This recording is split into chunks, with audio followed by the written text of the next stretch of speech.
out to answer a few questions that kind of come up during tax season and be able to, it's always good to have him on. So he's our regular Monday guest. Almost every Monday, Rich is here. I mean, coming up the rest of the week, we've got, what do you got? Jen Tizone. She's coming up tomorrow, Tuesday. And then we got some other things coming up on Wednesday. We have our real estate Thursday, we have financial Friday, we have our Finding Joy Friday, and it's going to be a great week. I am tired of the cold. I am tired of the rain.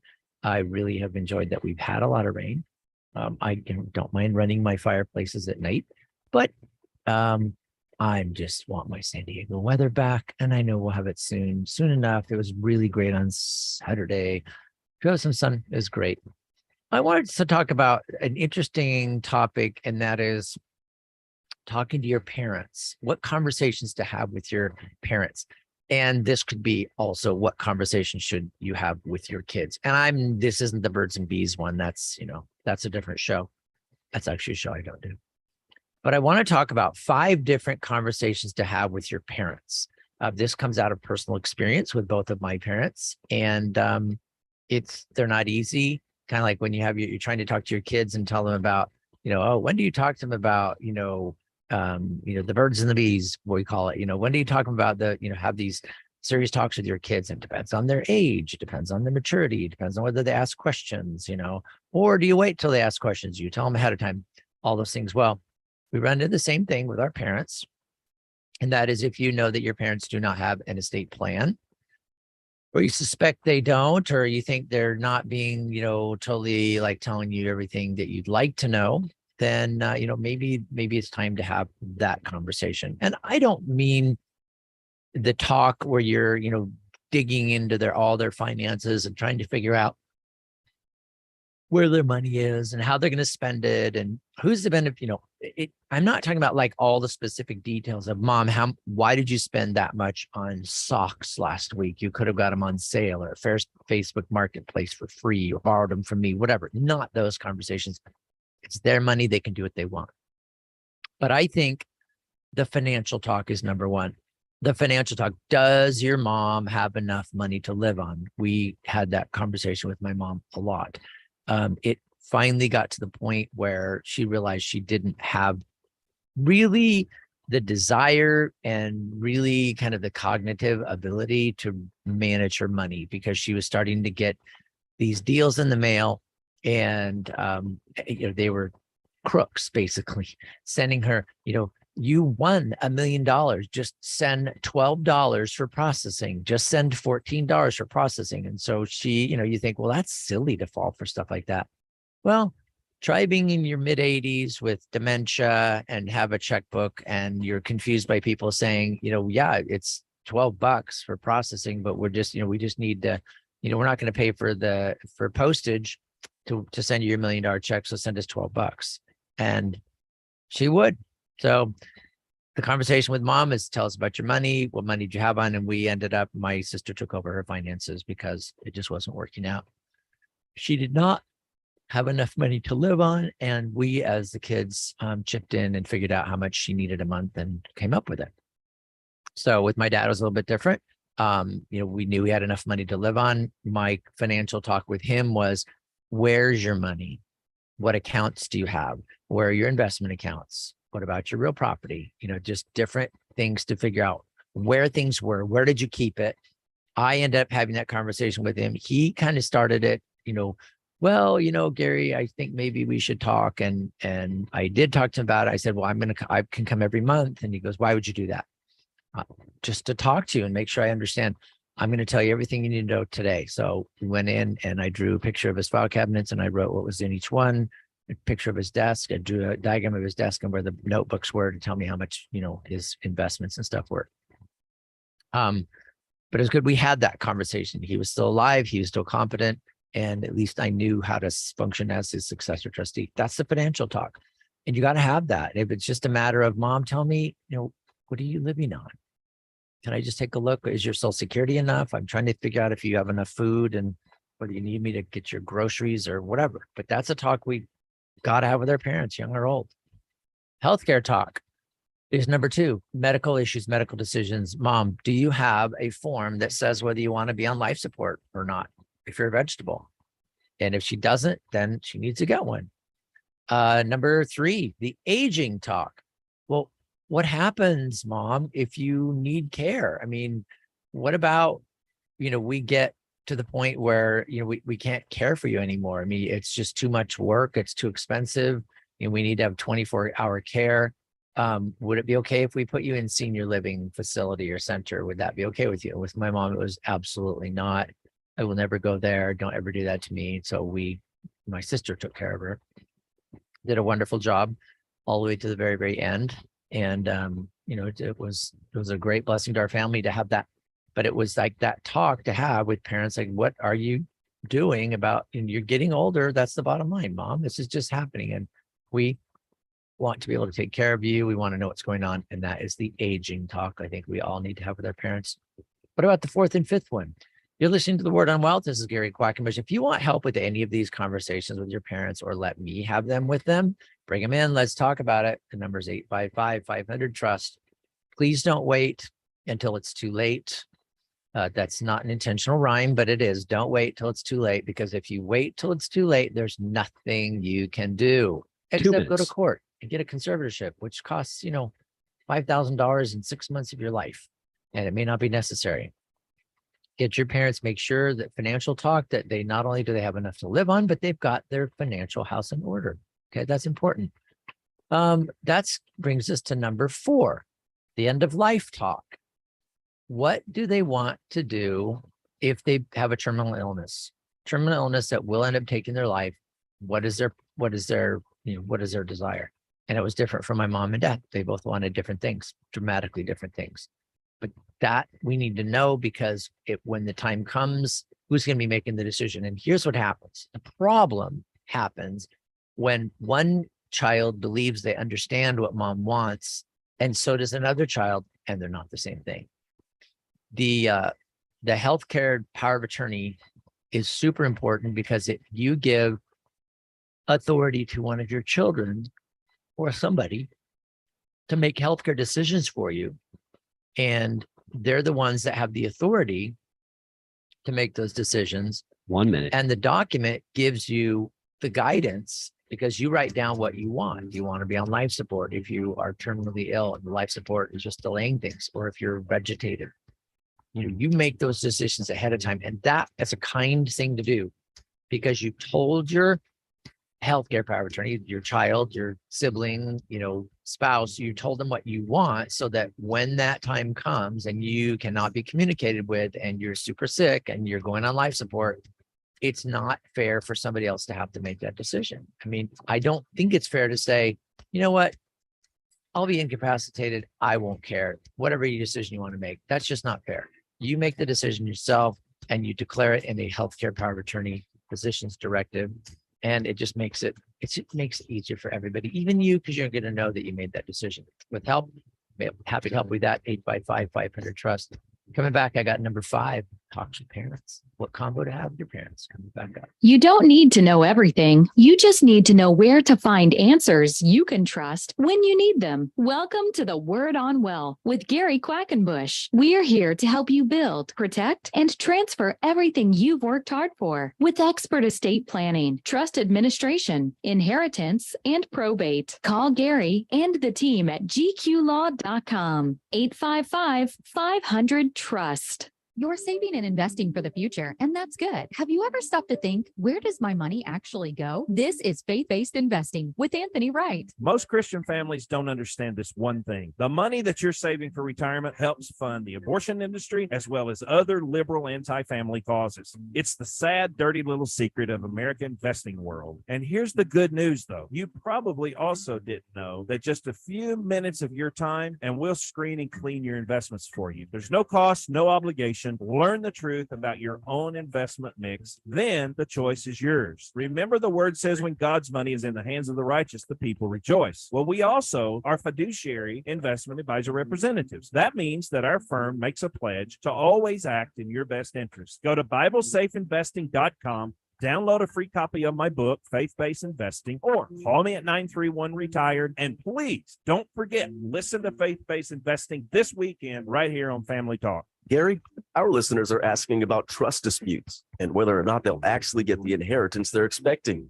I think that's a scary thing for most people because they feel like, if I ask my successor trustee, hey, where's my inheritance? You kind of feel like, oh my gosh, I'm being like rude or whatever, inconsiderate. But I'm telling you, if time goes on, if it's been like 60 days, 90 days, 120 days, that's too long to have heard nothing. You're supposed to hear fairly soon, like within a couple of months after someone's passed, you should be hearing from that successor trustee. And if you're not, I think there's an issue we need to address. So it's not like we're going to go screaming in there and filing lawsuits.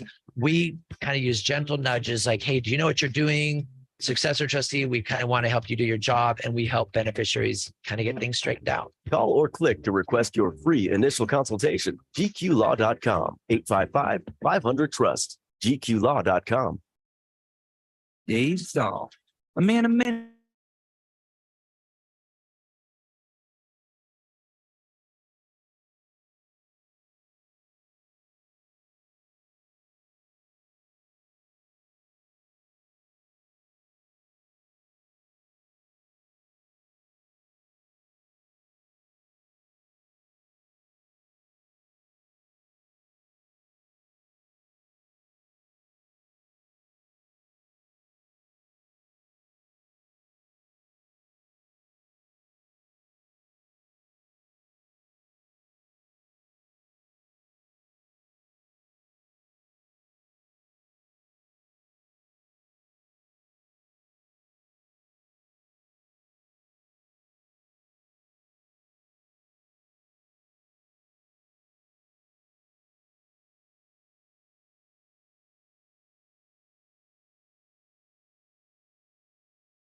You're not alone. Ask for the legal help you need. Call Gary and the team at GQ Law, 855-500-TRUST, or go online and download Gary's free ebooks and videos. Read Gary's blogs. Call or click to request your free consultation or to talk with a member of the GQ team. That's gqlaw.com, 855.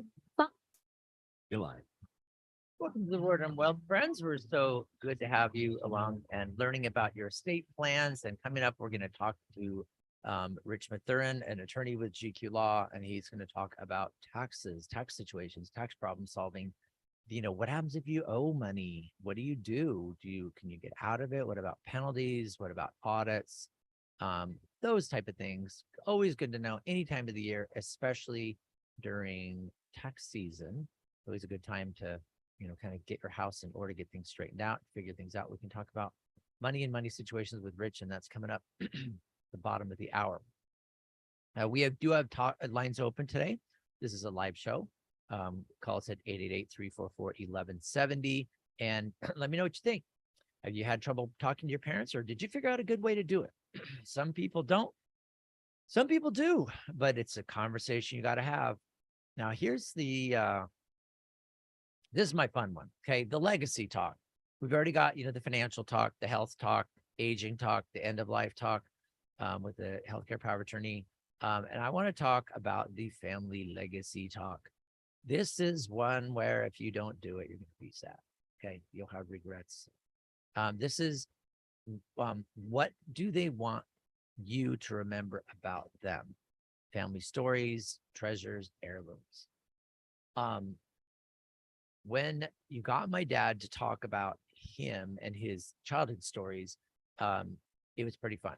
It was because it got you off of business, it got you off of finance, it got you off, away from these stories that just aren't that fun. And you got to talk to him about his life. And it was funny because you got to hear about his friends and then their crazy names. And there's always a kid named Hoagie or Beetle or something. There's always these funny names of their friends. And the way I had that conversation with my dad to make it easy is my wife bought a book, and it was this book that was, how to have a conversation with your parents, like to record their history. And I told my dad, I'm going to, periodically when I come over and visit, I want to go through and maybe we can answer a page of questions in the book. And they were interesting questions about, what was your highest grade in high school, or, how far did you go in school? What was your favorite school year? But then specific questions about who were your childhood friends in elementary school? Who did you hang out with? Where did you live? What was your house like? What kind of food did you eat? Do you remember the price of gas? And there's a lot of questions. There were a ton of questions to ask, and you just write them down. And my dad was really, he was fine having me write the questions, and I would have him stop for a minute. Sometimes he would just keep talking so fast. It was just, I was writing as fast as I could. At one point I sat an iPad in front of him on record, and he wasn't too comfortable with that, but I did it. And I have some really good stories of him, or some videos of him telling his story as a kid. And it was good. I mean, he was starting to get slower and starting to hurt. And I felt that I needed to get that done. But I think the family legacy talk is just one of those things to have. What my daughter did for my in-laws was she decided to write books about them. So she did family history, went back multiple generations, found out that some of them were tied to,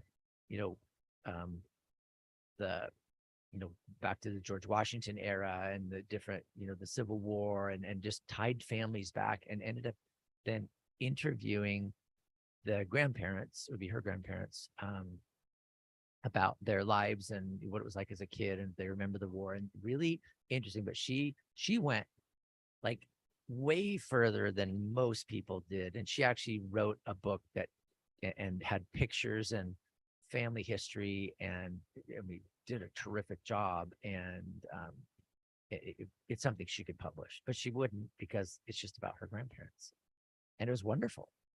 But that conversation, she felt the need to do that and have that conversation. And why? Some of you might be thinking, well, Gary, this should be on your Finding Joy Friday show, right? Probably be a good topic for that too.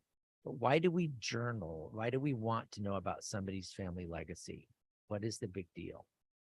And I'll tell you the big deal. It is that it ties you to the past. It ties you to this planet. It ties you to your family.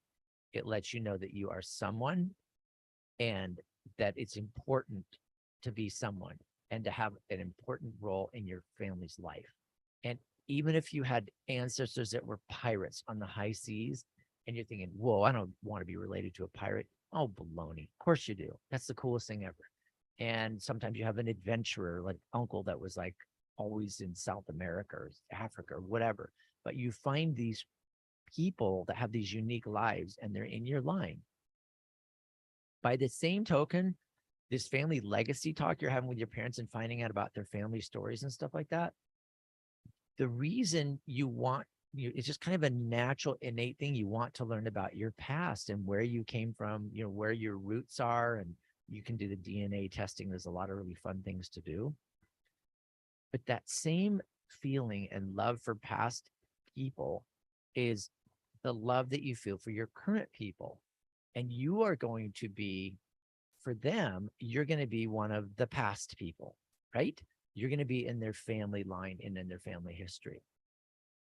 And one thing that is super helpful is if that transition from you being alive to you not being here anymore, if you smooth that transition out, it's just easier on your family. I know with my dad's funeral and my father-in-law's funeral, my mom's funeral, it was like, there were just, they're really special, sacred, great experiences, and you're with family, and people respond in all different ways, losing parents and in-laws. But once that stuff is over, once the funeral and all that stuff that's been pre-planned or was planned by the funeral home, and they all did amazing jobs, and it was really, really super well done with a lot of integrity, a lot of thoughtfulness. It was great. And after that stuff settled, then came the work, the really grindy, difficult, challenging work. And that is to then figure out, in a sensitive way, what property your parents had and what to do with it. And I know it's easy if they say, well, I left a will and my will says everything goes to my 4 children. Great. You still have to figure out what everything is. You have to figure out where their bank accounts are and how much money was needed to be spent to close things out, to shut down their business, to, to basically wrap up things in their corporation or close a practice or, sell cars and their trucks and their trinkets and how much of it do you want to keep and who gets it? I mean, it is so much more work than I ever expected. And it's not like it's 40 hours a week work. It's just think about it all day long stuff because, oh, I remember this, I remember that. And then it's like, it's not like a dumpster, you guys. It's not like you die and your family goes, bring in the dumpster. Let's throw all their junk away. You think that because maybe you think, oh, my kids are just going to think my stuff is all junk. Or maybe you think the opposite. My kids are going to think my stuff is wonderful. Your kids don't want your stuff. They just want to know what to do with it. Do we chuck it? Or is it okay if we donate it all to, Goodwill or Deseret Industries or Salvation Army or AMVETS? What do you want done with your stuff? And I think those instructions are important because you don't want to be thinking that as you're throwing your dad's stuff away, that he's, looking down from heaven, scowling and saying, are you kidding me? I've saved that thing for 40 years. I thought you'd like it. Those are conversations. I don't think it's a bad thing to have with your parents, and when you leave your legacy, I don't think it's a bad thing to talk to your kids about that. Do you guys want any of my stuff? Do you care? Are you looking for this? Now, my daughter would probably say, yeah, Dad, I want that. That reminds me of you being a little kid or being my dad when I was really young. And, but the rest of the kids may say, no, I don't want your tools, Dad. I've got my own. I have a house and a car and children, and I don't want your stuff. So don't bother keeping it. All this stuff, it's all the estate plan. And that's why I think a lot of us avoid it. We don't want to think about it because it's like, oh, wait a minute. Gary, are you telling me in my estate plan, I got to think about what to do with all my stuff? No, you don't have to. Usually estate plans are generic and they'll say, all my stuff goes to my kids in equal shares. If one of them is deceased, give it to my kids' kids. If my kid doesn't have any kids, then it just goes to his siblings or her siblings. That's pretty standard. And then as you get closer to when you think, yeah, I'm getting older and I'm on the second half of my life. Oh, I'm on the third quarter of my life. Whoa, I'm in the 5th, 6th of my life. Whoa, I'm in the 9th, 10th of my life. That's when you start to be a little more specific about chuck this, give this away, and that stuff you can add to your estate plan and you just kind of build on it. But you have to have the basic estate plan. If you have children, you need a trust. If you have real property, you need a trust. If you have any money that's worth over a couple $100,000, it's actually 180,400, you need a trust. They're not that expensive. They don't take that long to put together. And when you get it done, it's great. And you can amend it, but at least the basics are done. I had a friend of mine, we were talking about doing an estate plan, and this is back in my career when I was, really early with estate plan. And I was meeting with a client, and oh my gosh, this guy had houses and a business and financial monies everywhere and different types of cars. He wanted to have this big fancy estate plan, and he wanted to have this wealth transfer plan and money for his, grandkids and college and all this stuff, this huge big plan. So I talked to a friend of mine and went, oh my gosh, I have this wonderful client that has all this money and all this stuff and this family. And there's this huge, big, grandiose estate plan. And I don't know how much to charge him. I don't even know what to do. And his advice, he said, Gary, they don't even have step A. They don't have step 1. You need to build this ladder. You need to at least have a basic estate plan that says, when I die, everything goes to my kids. And from there, you move up. So do the best you can and then do the advanced stuff. And that's what we ended up doing, a basic estate plan saying it all went to the kids, or it was a little more complicated than that. But then as far as doing the long-term legacy plan and the irrevocable life trusts for my spouse and those type of things, that came later.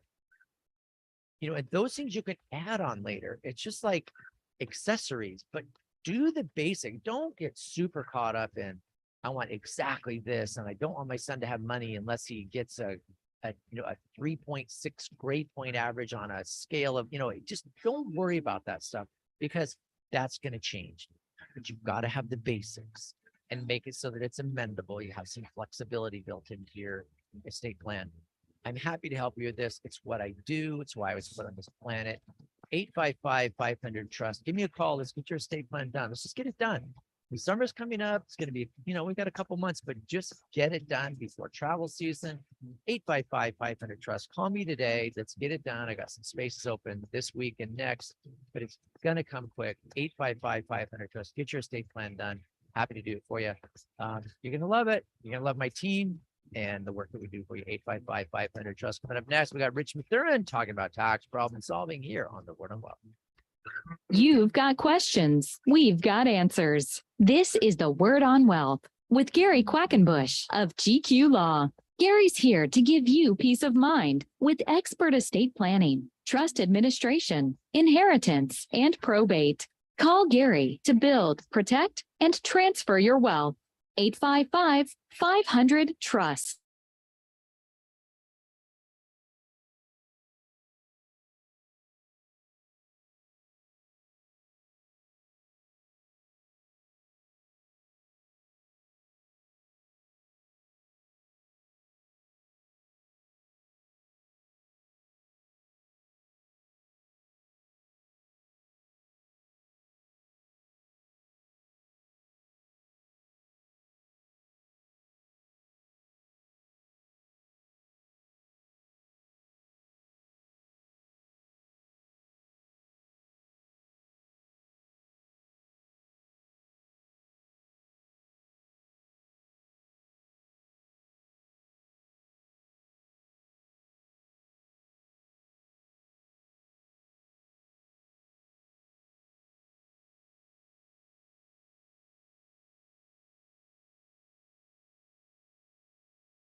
Turn my microphone back on. There we go.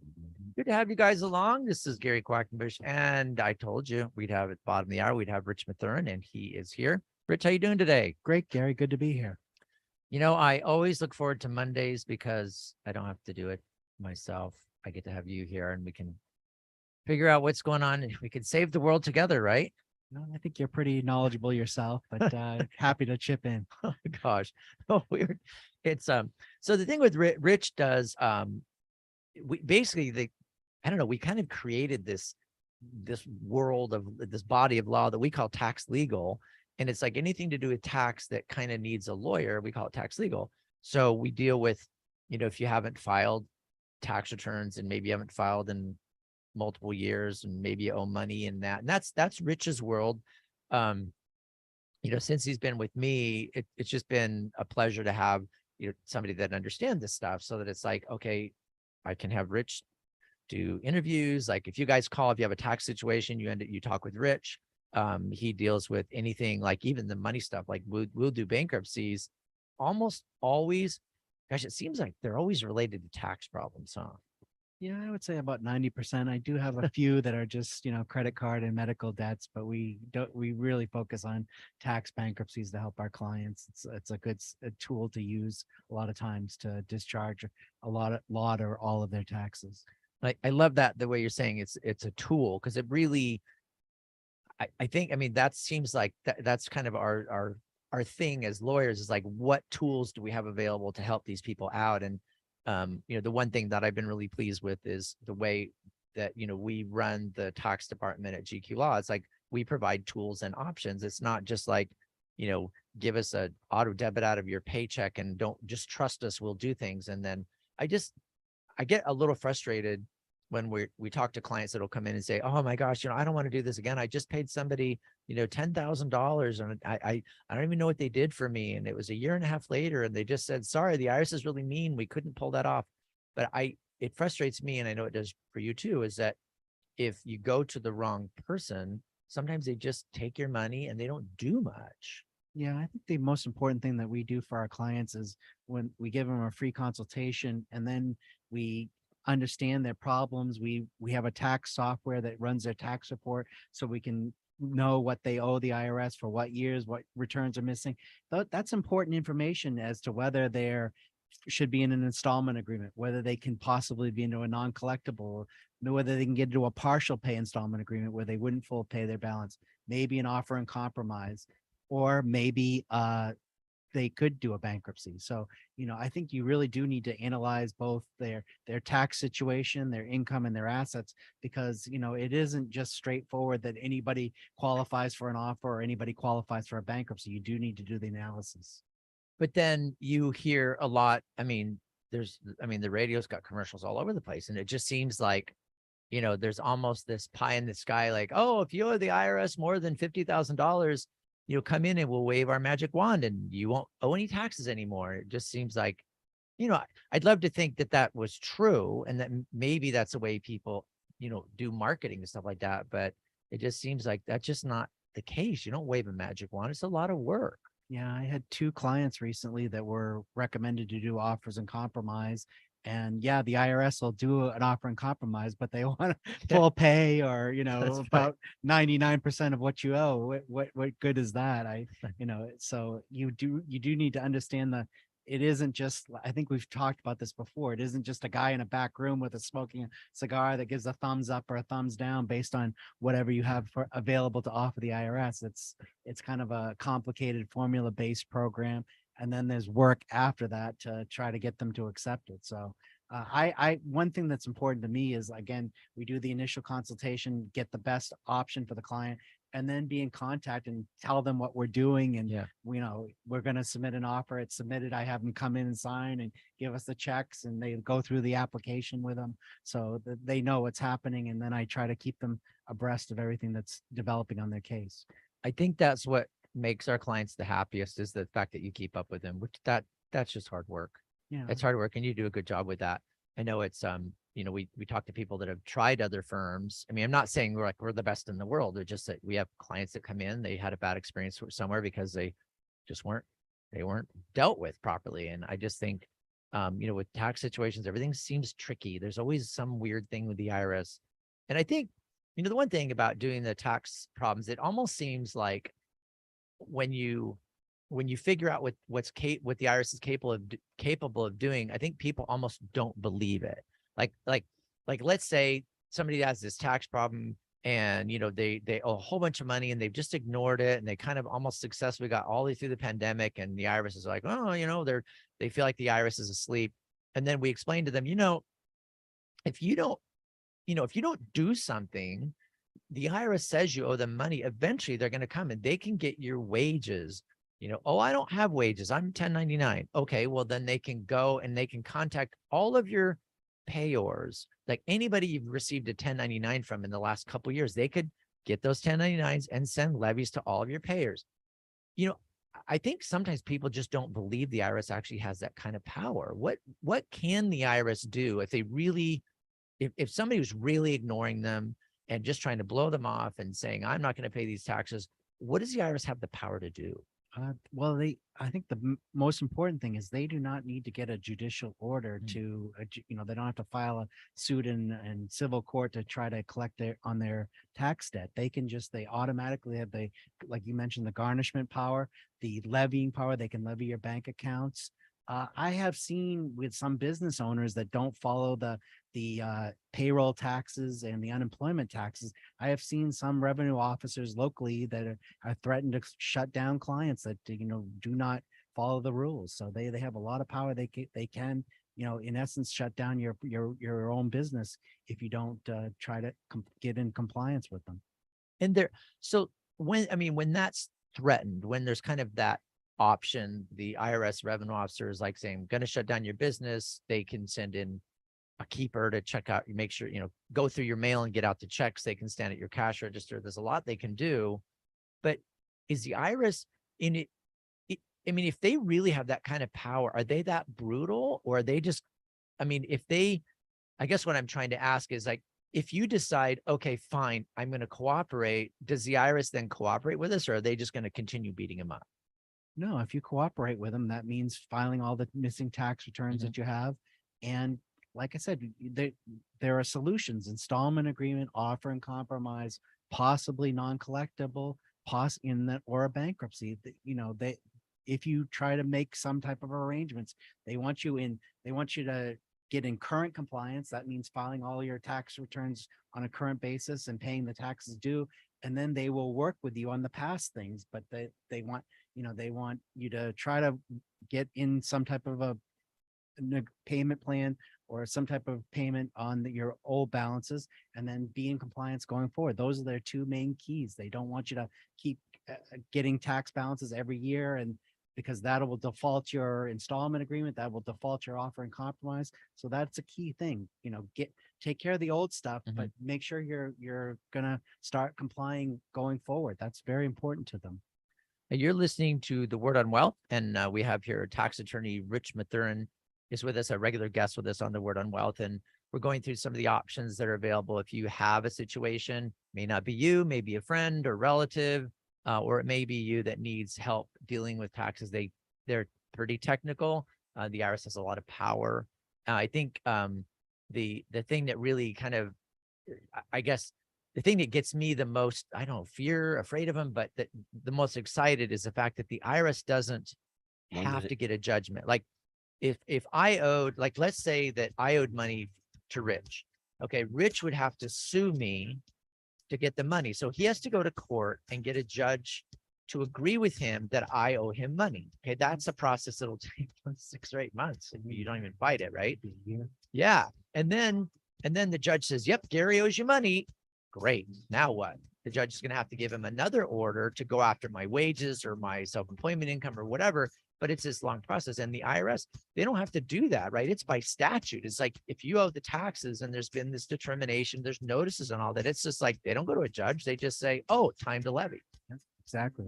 They do send you notices, but once your notice period is up, they can do any involuntary collection activities that we talked about: garnishment, levy, in extreme cases, possibly shutting down your business. So, all right. So that's what we're trying to prevent here, giving you this information here on The Word on Wealth. You got attorney Rich Mathurin and Gary Quackenbush from GQ Law. When we come back, I've got some questions for Rich about some suggested solutions we have here on The Word on Wealth. Okay, the last 2 minutes, his level got a lot lower, so I don't know if he's drifted away from the mic, but just so you know. Right.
Or go online and download Gary's free ebooks and videos. Read Gary's blogs. Call or click to request your free consultation or to talk with a member of the GQ team. That's gqlaw.com. 855.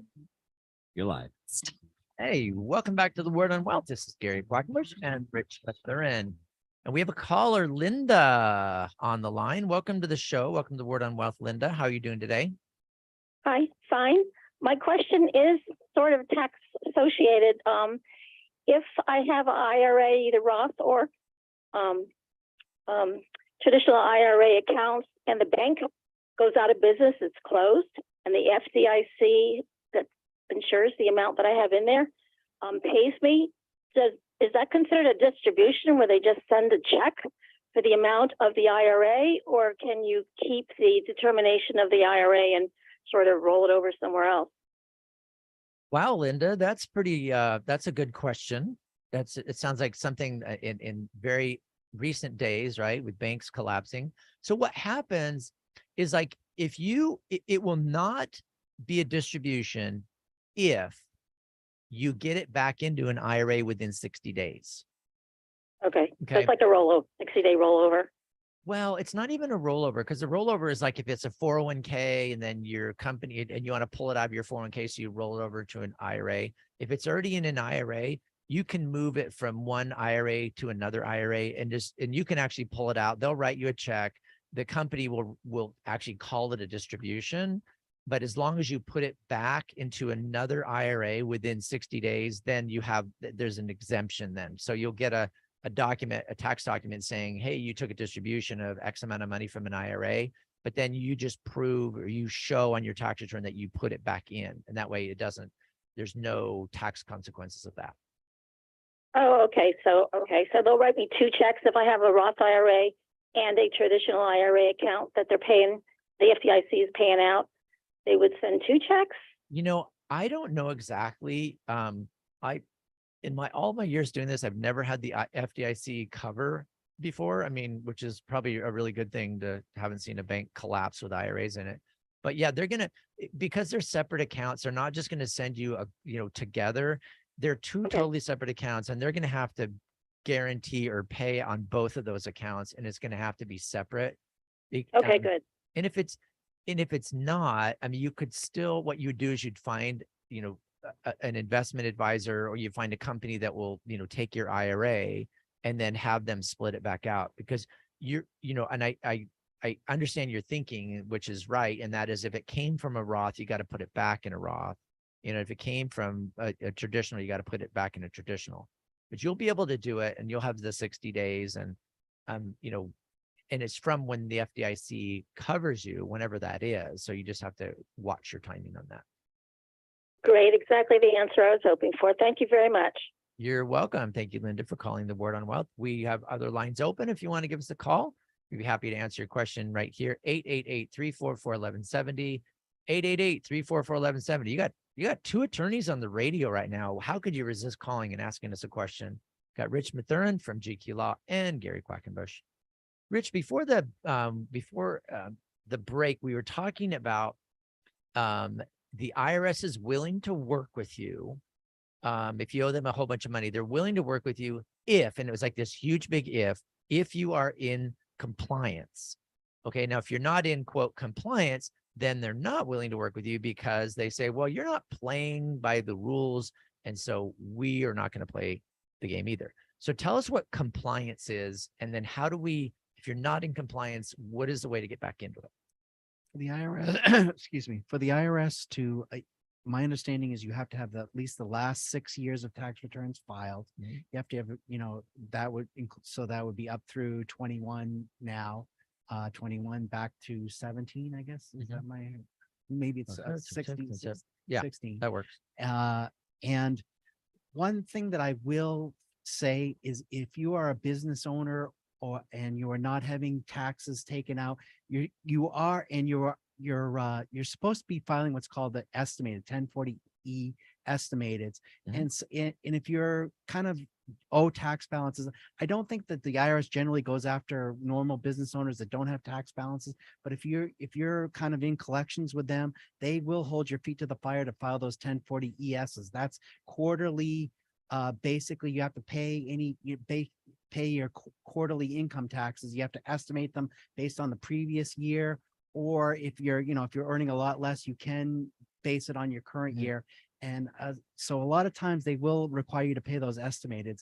I would speak with your tax preparer or accountant on those. There's a 1040 ES that needs to be filed each quarter, and the taxes need to be paid on that. That, like I said, for a normal person, either a wage earner or a business owner that's been in compliance all along, generally the IRS won't hold your feet to the fire on that. But if you're in collections with them, and you want to get into a payment plan, or you're in an offer, a lot of times I have seen that they will require that 1040 ES. Yeah. And then you do like get into a payment plan, or or file an offer that's accepted, or get into non-collectible, they want you to file your taxes going forward and pay those balances when they're due.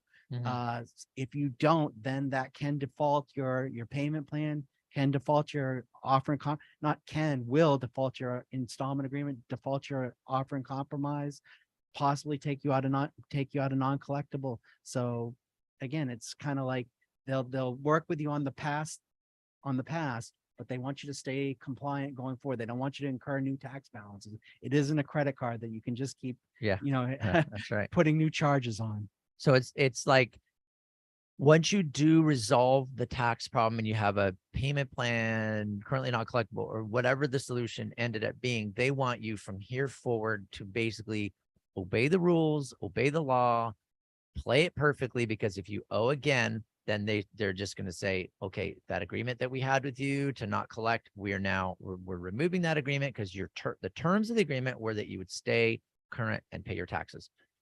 If you have, let's say you owe money to the IRS and you haven't filed for 5 or 6 or 8 or 10 years.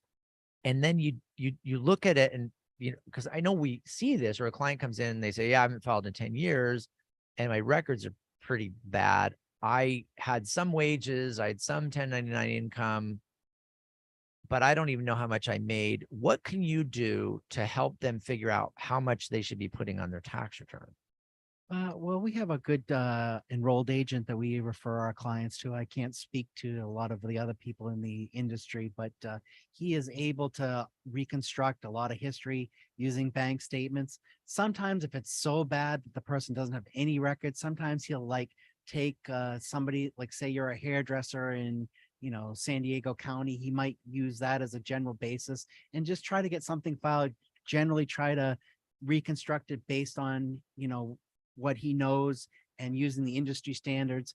But that's rare cases, but he is able to reconstruct history, but you do need to work with him, provide him as many records as you have, and then he does try to create tax returns for you. Again, at least you got to have the last 6 years for the IRS, or they probably aren't gonna get you into a payment plan, non-collectible, offer and compromise, all that. It's got to be at least the last 6 years. And then what about records from the IRS? Because if the guy or gal had received 1099s or W-2s, there's going to be a record. How do we get those records? Are they available? Yeah, what's called the wage and income transcript that the enrolled agent can download. We also, from our tax report, we can produce 10 years of wage and income that shows all of your 1099, all of your W-2, all of your retirement income, things like that. So the report that I think we've talked about in the past, it does have a section that shows the last 10 years of income history, that the IRS has for records for you. Okay, so that seems super important. Like, you're trying to get your problem resolved. You're trying to figure out exactly where you are. It's always good to know where you stand with the IRS. So if you're going to try to fight, you're trying to say, I don't owe that much money, we need to know where that came from. And there are times where Rich has explained in past shows, is the IRS, if you do not file tax returns, and if they have some information on you, they may have a W-2 or a 1099 or something, some document where it was reported how much you received, they can use that documentation to create a return right, Rich? And then collect on the dollar amount they say is owed. Yeah, those are the insidious ones that we've talked about in the past. Do not let the IRS file what they call a substitute for return, Yeah. where they take For sure. the income information that they have for your 1099s, W-2s, then they give you the standard deduction, even if you are allowed, you know, a marital deduction or an exemptions for children and things like that. And then they're going to tax you at the highest rate available to them, like single, and then and they won't give you any credit. Like say you have a bunch of gambling winnings that they get word of, and they aren't going to give you the offset of the gambling losses. Right. So and the second most important thing is, if you ever need to file bankruptcy in the future, those taxes are not dischargeable in a bankruptcy, even if you replace it later on. So do not let them do the substitute for return. File your own return, have your tax prepared. It'll pay off in the future. So basically, yes, stay ahead of it. If you think you've got a problem, if you think the IRS, and if they've sent you a notice saying, hey, you've got a missing return, sometimes they'll do that. Don't ignore it. Get on it. There are solutions. The best thing is to give us a call. You can talk to Rich, 855-500-TRUST. Give us a call and let us figure out what the problem really is. Why do you owe money? Have you filed all your tax returns? What information can we gather from records to see what it would take to get your returns caught up? 855-500-TRUST. Rich, it's always a pleasure to have you on, and you're just you got a wealth of experience here, and you help out a lot of clients. I really appreciate you coming on the show today, as we do on most Mondays. So thank you. Thanks for having me, Gary. All right, you guys, remember the number 855-500-TRUST. Also, you can go to our website, gqlaw.com, GQLAW.com. A bunch of free information. There's even a book on this stuff. Tell a friend about the Word on Wealth, featured since 1995. With financial solutions attorney Gary Quackenbush, an expert in estate planning, wills and trusts, and tax problem solving. Gary is past president of the California Society of Tax Consultants. Reach out to us. The Word on Wealth team of financial experts is here to answer your questions and help preserve your family's financial future. The information you hear on the Word on Wealth is for general information purposes only. This program discusses general financial and legal topics. Seek legal advice from a competent lawyer for your individual legal needs. The opinion